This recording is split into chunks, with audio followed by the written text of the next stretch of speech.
Hey guys, belakangan memang sering sekali dibuat series yang merupakan spin-off dari cerita Star Wars. Beberapa plot yang sulit ditampilkan di layar lebar pun dikupas habis melalui seriesnya. Di episode terakhir dari Mandalorian Season 2, penonton dikejutkan dengan kehadiran seorang Boba Fett. Nah kini, ternyata Boba Fett memiliki seriesnya sendiri. Sekaligus, series ini juga menjadi spin-off resmi dari series Mandalorian Season 2. Boba Fett sendiri sebenarnya memang karakter yang tidak begitu sering muncul di cerita Star Wars. Meskipun begitu, karakter ini memiliki banyak sekali penggemar. Karena series The Book of Boba Fett sudah berjalan 4 episode, kini kita akan mulai membahas hal-hal menarik yang ada di series 1 ini guys. Tapi sebelum kita membahas per episodenya, sekarang mari kita berkenalan lebih dalam terlebih dahulu dengan karakter satu ini. Memang sejauh ini tidak banyak yang mengenal Boba Fett. Jadi kali ini, konten pertama dari Boba Fett tentu saja origin story-nya. Tanpa berlama-lama lagi, selamat datang di DS Origin Boba Fett. Boba Fett pertama kali muncul di Star Wars Holiday Special pada tahun 1978 dalam tampilan animasi 2 dimensi. Uniknya, ia pertama kali muncul di tengah publik sebulan sebelum Star Wars Holiday Special dirilis guys. Di dalam sebuah event country parade, Boba Fett ini juga sempat muncul dengan kostum lengkap di hadapan para fans. Lebih uniknya lagi, saat itu orang-orang belum mengenal sama sekali karakter satu ini. Karakter ini selanjutnya muncul lagi di versi live action Star Wars The Empire Strikes Back pada tahun 1980. Lalu, ia kemudian muncul lagi di Return of Jedi pada tahun 1983. Kisah perjalanan seorang Boba Fett di franchise Star Wars sendiri dimulai dari seorang Jango Fett. Nah saat itu, Jango Fett ini diperkerjakan sebagai blueprint genetik untuk pasukan Republic Clone. Nah di sini, seorang Jango Fett membuat satu permintaan agar ia mau melakukan tugasnya. Di situ, dia menginginkan satu klon yang bisa ia besarkan sebagai seorang anak. Nah singkatnya, permintaan tersebut akhirnya dikabulkan dan anak itu adalah seorang Boba Fett. Boba Fett sendiri pun tumbuh sebagai anak yang pandai bertarung. Nah kemampuan itu ia dapatkan tentu saja dari seorang Jango Fett. Sejak kecil, bakatnya memang sudah sangat terlihat. Ia di sini memiliki kemampuan bertarung melebihi anak-anak seusianya. Jango sendiri kemudian membekali Boba dengan berbagai pelatihan khas. Sejak kecil, Boba Fett sendiri sudah memiliki banyak sekali skill seorang bounty hunter. Ia sangat mahir menggunakan beberapa senjata dan menguasai seni bertarung. Di dalam satu momen di filmnya, Obi-Wan ini pernah melacak keberadaan Jango Fett. Terjadi pertempuran di momen itu. Nah saat itu, Boba Fett ini ternyata nyaris saja membunuh Jedi dengan senjata berat di kapal luar angkasa milik ayahnya yaitu Slave One.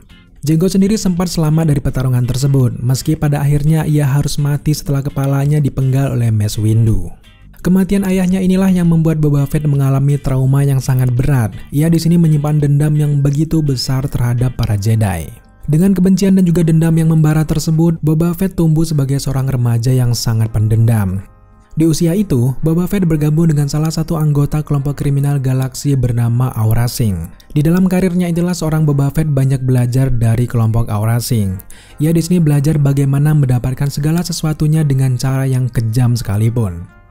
Sempat diceritakan kalau Boba Fett ini mengebom Starship Jedi dalam usaha pembunuhan yang gagal. Dendam kesumpatnya terhadap seorang Mace Windu yang membunuh ayahnya kian membara. Nah dendam itu menjadi pemicu Boba Fett ini berubah menjadi orang yang sangat kejam.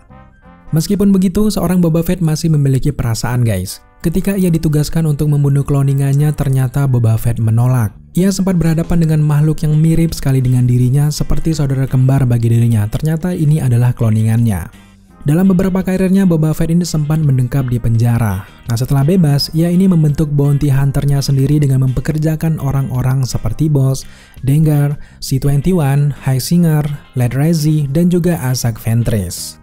Sejak saat itu, Boba Fett akhirnya membangun reputasinya sendiri sebagai bounty hunter paling mematikan di galaksi selama bertahun-tahun. Ia di sini menggunakan armor Mandalorian yang mana itu mengingatkan dia dengan sosok ayahnya. Seorang Boba Fett juga mengemudikan Starship Slave One yang menakutkan milik ayahnya itu. Dia juga menjadi salah satu tentara bayaran Jabba the Hutt. Nah, Boba Fett juga sempat terlibat dalam pertempuran-pertempuran menegangkan antara gangster dan juga Han Solo. Singkatnya, reputasi Boba Fett sebagai bounty hunter membuatnya direkrut langsung oleh Darth Vader. Boba Fett ditugaskan untuk melacak Millennium Falcon setelah Battle of Hoth. Nah, di antara semua bounty hunter yang direkrut, memang hanya Boba Fett saja yang berhasil. Nah, saat itu, Han Solo ternyata berupaya untuk menghindari deteksi Empire dan melepaskan diri. Bounty hunter ini ternyata sudah mengantisipasi hal tersebut. Mereka bersembunyi di antara limbah Star Destroyer. Han, Leia, Chewbacca, dan juga para droid pergi ke Cloud City. Mereka di sini berpikir bahwa Cloud City adalah tempat yang teraman. Ternyata di sana sudah ada Darth Vader dan juga Boba Fett yang menunggu mereka. Singkatnya, Sith Lord kemudian membekukan Han Solo di dalam karbonit. Nah, Boba Fett lalu membawanya ke Jabba the Hutt. Secara keseluruhan cerita dari Boba Fett ini dia adalah kepercayaan dari Jabba the Hutt. Di dalam satu kesempatan, misi penyelamatan Han Solo dilakukan Luke Skywalker di atas Sarlacc. Boba Fett kemudian berupaya untuk menaklukkan Jedi. Ia di sini menggunakan grappling rope dan juga blaster bolt. Nah, upaya itu ternyata digagalkan oleh Han Solo. Secara tidak sengaja, Han Solo menabrakkan tiang ke jetpack milik Boba Fett. Nah, kejadian itu membuat Boba Fett otomatis meluncur jatuh ke dalam Sarlacc pit. Nah, scene ini bisa kalian lihat di Return of Jedi pada tahun 1983. Boba Fett sendiri adalah karakter yang jarang sekali berbicara. Bahkan dalam Empire Strikes Back, ia ini hanya punya setidaknya 4 baris dialog saja. 2 dari 4 baris tersebut adalah dialognya dengan Darth Vader saja. Di series The Mandalorian Season 2, sudah dikonfirmasi bahwa Boba Fett tidak mati dalam peristiwa di Sarlacc. Ia kemudian akan melanjutkan kisahnya sendiri melalui series The Book of Boba Fett. Secara singkat, itulah origin story dari seorang Boba Fett. Memang sejauh ini tidak banyak yang bisa kita ketahui terkait Boba Fett, dan jelas kalian harus mengenalnya lebih jauh lagi dengan menonton seriesnya guys. Tapi sekarang mari kita mengupas fakta menarik tentang karakter satu ini. Dengan dialog yang sedikit, kemudian juga peran yang tidak terlalu besar di awal kemunculannya, lalu apa yang membuat Boba Fett ini memiliki banyak penggemar? Jadi sebenarnya ada beberapa fakta menarik yang mungkin bisa dijadikan rujukan mengapa karakter ini sangat digemari. Di awal video sendiri kita sudah menyampaikan bahwa Boba Fett ini selalu dimunculkan dalam beberapa versi. Yang pertama dalam versi animasi 2 dimensi, lalu di dalam parade, dan yang terakhir ada di bentuk mainan. Mainan Boba Fett sendiri dirilis bersama dengan mainan karakter lain seperti Skywalker dan juga Han Solo. Menariknya ketika dirilis belum ada yang mengenal karakter Boba Fett ini. Sementara, karakter besar seperti Skywalker juga Han Solo sudah lebih dulu populer. Aura misterius yang dikembangkan pihak rumah produksi ternyata berhasil mencuri perhatian publik.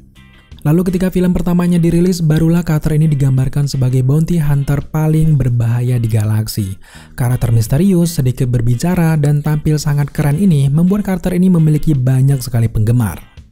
Bahkan tidak hanya itu saja, di antara semua bounty hunter yang pernah direkrut oleh Darth Vader, hanya Boba Fett saja yang bisa berbicara langsung kepada dirinya. Ia memberikan petunjuk bahwa Darth Vader menaruh hormat dan juga kepercayaan terhadap sosok Boba Fett. Bahkan Darth Vader yang sangat kejam sekalipun masih menaruh hormat kepada Boba Fett berkat kemampuannya yang sangat luar biasa. Meski terbilang singkat, kehadiran Boba Fett sangat membekas di hati para penggemar. Backstory-nya yang terbangun dari sebuah tragedi dan juga dendam membuat karakter ini tampil memukau. Di dalam cerita Star Wars pun, karakter Boba Fett digambarkan memiliki kepribadian yang keren, tenang, dan juga fokus. Boba Fett sendiri sebenarnya adalah manusia yang tanpa kekuatan super. Namun, keahliannya dalam bertarung dan juga menggunakan senjata membuatnya begitu ditakuti oleh para lawannya.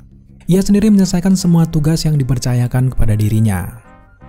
Jeremy Bulloch adalah aktor yang memerankan karakter Boba Fett di trilogi original Star Wars. Ia sendiri mencari referensi dari luar untuk mendalami perannya tersebut. Penggambaran karakter Boba Fett sebagai bounty hunter yang dingin terinspirasi langsung dari karakter yang diperankan oleh Clint Eastwood dalam film A Fistful of Dollars pada tahun 1964. Faktanya, kejadian kekalahan Boba Fett dalam pertempuran dengan Skywalker juga Han Solo di film Return of Jedi membuat fans begitu kecewa. Kebanyakan dari fans ternyata tidak terima kalau karakter favorit mereka ini mati konyol ditelan oleh Sarlacc pit. Setelah bertahun-tahun, akhirnya kontroversi ini terjawab melalui kehadirannya yang mengejutkan. Apalagi sekarang, fans benar-benar sangat senang ternyata Boba Fett dibuatkan seriesnya sendiri.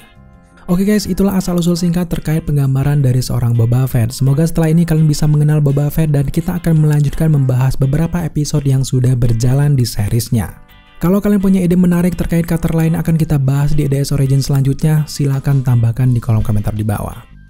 Terima kasih kalian sudah menyaksikan video ini sampai akhir. Jika kalian suka dengan konten seperti ini, jangan lupa dukung kita dengan cara subscribe, like, komen, dan share. Serta jangan lupa juga untuk nyalakan notifikasi agar kalian mengetahui apabila kita mengupload video setiap harinya. Thank you guys.